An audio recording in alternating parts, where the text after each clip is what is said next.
తెలంగాణలోని ఖమ్మం ప్రాంతంలో వరదల్లో కొట్టుకుని పోబోతున్న 9 మందిని ఒక జేసీబీ డ్రైవర్ ప్రాణాలకు తెగించి కాపాడటం జరిగింది. పోనీ ఆ జేసీబీ డ్రైవర్ది మన రాష్ట్రమేనా అంటే అది కాదు. అతను ఎక్కడో హర్యానా నుంచి పొట్టకూటి కోసం వచ్చిన వ్యక్తి. అతను ప్రాణాలకు తెగించి ఇంతమందిని కాపాడి తీసుకురావడం జరిగింది. అదృష్టవశాత్తు ఏమీ ఇబ్బంది జరగలేదు కాబట్టి చాలా సంతోషించాల్సిన విషయమే. బట్ అతని తెగింపునైతే మాత్రం డెఫినెట్గా మెచ్చుకోవాలి. దానికి తగ్గ విధంగా అతనికి రివార్డులు ఇవ్వాలి.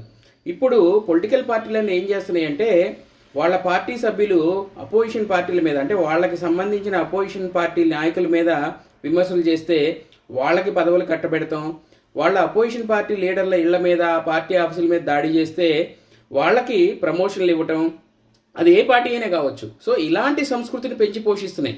సో దాని సంగతి పక్కన పెట్టి ఇలా తెగువ ప్రదర్శించి ప్రాణాలను కాపాడే వాళ్ళని సరిగా సత్కరిస్తే బాగుంటుంది.